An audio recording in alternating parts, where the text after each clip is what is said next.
మీ business ను develop చేసుకోవాలి అనుకుంటున్నారా? మీ పరపతిని పెంచుకోవాలి అనుకుంటున్నారా? అయితే ఓకే టీవీ ద్వారా ఎల్ బ్యాండ్, ఆస్ట్రన్ band ad, scrolling ad, ad with voice overs, logo bug, video ads ద్వారా మీ యాడ్స్ ను పబ్లిష్ చేసుకోండి. సంప్రదించవలసిన ఫోన్ నెంబర్ 8520917933. కేసులకు భయపడుతున్నావా? దేనికి భయపడుతున్నావు ముఖ్యమంత్రి గారు నేను అడుగుతా ఉన్నా. బీజేపీ మీద మాట్లాడే దమ్ము లేదు కానీ ఇక్కడికి వచ్చి మాత్రం కేసీఆర్ గారి మీద నోటికొచ్చినట్టు ముఖ్యమంత్రి అనే మాట కూడా మర్చిపోయి నోటికొచ్చిన బూతులు తిడుతా ఉన్నాడు. మీరు చూస్తా ఉన్నారు.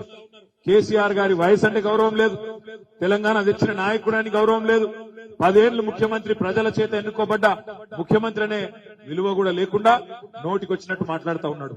మాట్లాడడం మాకు కూడా వస్తుంది, బూతులు మాకు కూడా వస్తాయి, తిట్టుడు మాకు కూడా వస్తుంది, అదేం పెద్ద ముచ్చట కాదు. కానీ ఇవాళ నువ్వు ముఖ్యమంత్రివి, ప్రజలకిచ్చిన మాట నిలబెట్టుకో, ప్రజలకిచ్చిన హామీలు నిలబెట్టుకో. ఈ తిట్ల పురాణం బంద్ చేయి. నువ్వు బంద్ చేయకపోతే 100 రోజుల తర్వాత మేం తిట్టే తిట్లు మళ్ళా నువ్వు తట్టుకొని కూడా తట్టుకోలేవనే మాట కూడా నేను వారికి విజ్ఞప్తి చేస్తా ఉన్నా. పెద్ద పెద్ద మాటలు. అక్కడనేమో గుంపు మేస్త్రి గారేమో అట్లా మాట్లాడుతున్నాడు, ఇక్కడ మల్కాజ్గిరిలో ఓడిపోయిన ఆయన ఉక్రోషంతో ఆయన కూడా బాగా బాధలు ఉన్నాడు. ఆయన కూయించుకున్నాడు, బాధపడుతున్నాడు. ఓడిపోయినాక తట్టుకోలేక కార్పొరేటర్లకు ఫోన్ చేసుడు, బెదిరించుడు, ఇవిగులో కొడతాం అవిగులో కొడతాం. నేను మీకు మల్కాజ్గిరిలో ఉండే మా గులాబీ సైనికులకు, మల్కాజ్గిరిలో ఉండే సామాన్య ప్రజలందరికీ నేను చేసే విజ్ఞప్తి ఒకటే, మీకు ఏ కష్టం వచ్చినా తప్పకుండా మా కార్పొరేటర్లు రాజశేఖర రెడ్డి గారు మేమందరం కూడా మీ దగ్గరికి ఎక్కడికి పిలిస్తే అక్కడికి వస్తాం. ఒకవేళ అవసరం పడితే వీళ్ళ వేధింపులు ఎక్కువైతే మనకు 38 మంది ఎమ్మెల్యేలు ఉన్నారు కేసీఆర్ గారు కాకుండా. అదే విధంగా 27 మంది ఎమ్మెల్సీలు ఉన్నాం, 31 మంది జిల్లా పరిషత్ చైర్మన్లు ఉన్నాం, రాష్ట్ర వ్యాప్తంగా డీసీసీబీ చైర్మన్లు, మొత్తంగా కింది నుంచి మీ దాకా ప్రజాప్రతినిధులు వేల సంఖ్యలో ఉన్నాం. మల్కాజ్గిరిలో మీకు ఎక్కడ ఎవరికి ఏ చిన్న నొక్కుబడ్డా, ఎవరి మీద వేధింపులైనా, ఎవరు బెదిరించినా మొత్తం దండు కట్టుకొని బస్ ఎక్కి మీ దగ్గరికే వస్తాం, అండగా నిలబడతామనే మాట కూడా నేను విజ్ఞప్తి చేస్తా ఉన్నా. భయపడవలసిన అవసరం లేదు. ఎవడో బెదిరిస్తుండని, ఎవడో అధికారి ఎగురుతుండని వాళ్ళ ఇషారాల అనుగుణంగా డ్రామాలు చేస్తుండని భయపడకండి. ఎందుకంటే ఈ అధికారంలోకి వచ్చిన కొత్తలో ప్రతి ఒక్కరికి ఇట్లా ఎగురుతారు, కొత్త పిచ్చగాని లెక్క కొద్ది ఎక్స్ట్రాలు చేస్తారు. పట్టించుకునే అవసరం లేదు. 3 నెలల తర్వాత 100 రోజులు నిండిన తర్వాత ప్రజల దగ్గరికి పోయే పరిస్థితి ఉన్నది కాంగ్రెస్ నాయకులకు. ఎందుకంటే వాళ్ళకు కూడా తెలుసు ప్రజలకు వీళ్ళు చేతగానోళ్ళని. మనం మంచి బంగారు పల్లెంలో పెట్టి అధికారాన్ని వీళ్ళ చేతికి అప్పచెప్పినాం, ఈ రాష్ట్రాన్ని వీళ్ళకి అప్పచెప్పినాం. బంగారు తునకలాగా తయారు చేసిన రాష్ట్రాన్ని తలసరి ఆదాయంలో భారతదేశంలోనే నెంబర్ 1 చేసి వీళ్ళ చేతుల్లో పెట్టినాం. పెడితే ఇవాళ శ్వేతపత్రాలని ఇంకోటని తప్పించుకునే ప్రయత్నం చేస్తున్నారు, ఇచ్చిన హామీలు ఎగబెట్టే ప్రయత్నం చేస్తున్నారు. ముఖ్యమంత్రి సిగ్గు లేకుండా మాట్లాడుతున్నాడు. కేంద్రంలో కాంగ్రెస్ ప్రభుత్వం వస్తేనే నేను ఇచ్చిన 420 హామీలు నిలబెట్టుకుంటా అని సిగ్గు లేకుండా చెప్తా ఉన్నాడు. ఇంతకంటే సిగ్గుమాలిన మాట ఉందా? గత 10 సంవత్సరాల్లో మోడీ ప్రభుత్వం సహకరించకపోయినా, ₹1 ఇవ్వకపోయినా కేసీఆర్ గారు కళ్యాణ లక్ష్మి ఇయ్యలేదా, షాదీ ముబారక్ ఇయ్యలేదా, కేసీఆర్ కిట్ ఇయ్యలేదా, రైతు బంధు ఇయ్యలేదా, 24 గంటల కరెంట్ ఇయ్యలేదా, 33 మెడికల్ కాలేజీలు పెట్టలేదా, అభివృద్ధి సంక్షేమాన్ని జోడెద్దుల మాదిరిగా నడిపేయలేదా? ఇవాళ నువ్వు తప్పించుకునే తందుకు కాకపోతే సిగ్గుమాలిన మాటలు. కేంద్రంలో కాంగ్రెస్ వస్తేనే మేమేదో చేస్తాం, మన అదే ముక్క అసెంబ్లీ ఎన్నికల ముంగడెందుకు చెప్పలే? కేంద్రంలో కూడా గెలిస్తేనే చేస్తాం, లేకపోతే ఇవన్నీ డొల్ల మాటలే అనే మాట ఆనాడు ఎందుకు చెప్పలే? ఈ తప్పించుకునే మాటలను 100 రోజుల వరకు మేము కూడా ఓపికగా, ఎందుకంటే పెద్దవాళ్ళు చెప్తున్నారు తొందరపడకండి, కొత్త ప్రభుత్వం అని పెద్దవాళ్ళు చెప్తా ఉన్నారు. మేము కూడా తొందరపడం, కానీ మేం తొందరపడం గాని అట్లా అని చెప్పి మాటలు కూడా పడం. తప్పకుండా అవతల ఒక్క మాట అంటే దానికి ధీటుగా సమాధానం చెప్పే సత్తా మనకున్నది. అసెంబ్లీకి పోయేటప్పుడు కేసీఆర్ గారు పిలిచిండ్రు, రాజశేఖర్ ను, నన్ను, మన ఎమ్మెల్యేలందరినీ పిలిచిండ్రు.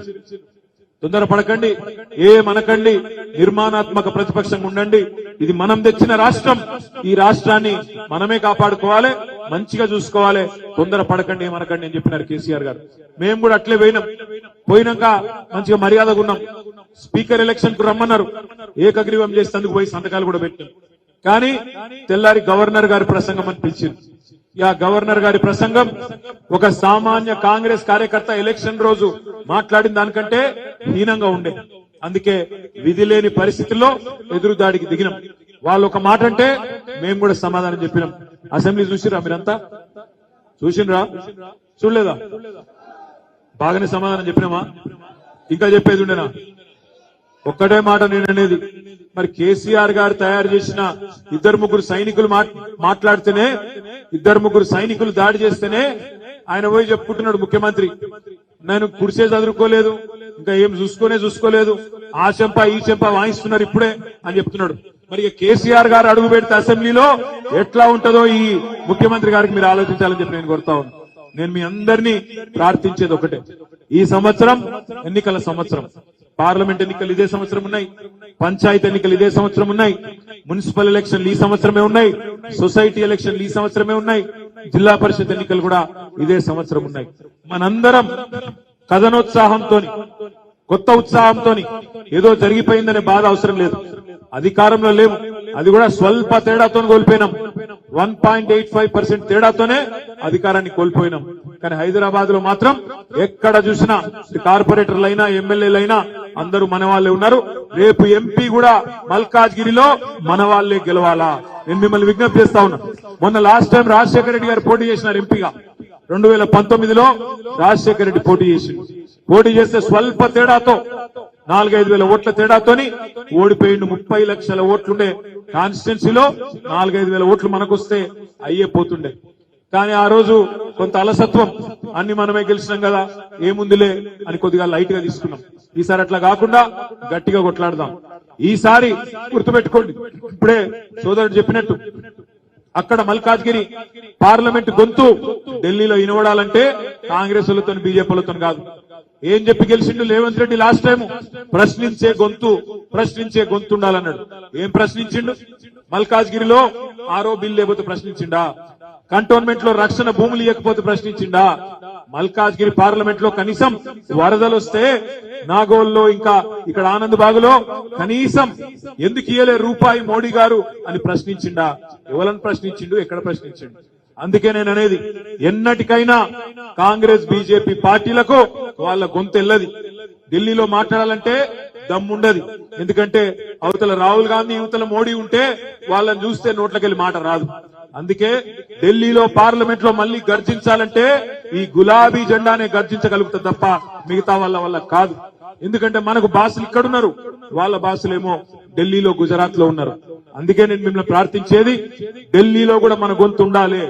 ఢిల్లీలో కూడా గులాబీ జెండా ఎగిరితేనే తెలంగాణ రాష్ట్ర ప్రయోజనాలను పరిరక్షించే, తెలంగాణ అస్తిత్వాన్ని పరిరక్షించే ఒక గులాబీ పతాకం అక్కడ ఎగిరితేనే మన ఎంపీలు పార్లమెంట్ లో ఉంటేనే మన రాష్ట్రానికి లాభం అవుతుంది, మనందరికి మన ప్రజలకు లాభం అవుతుంది.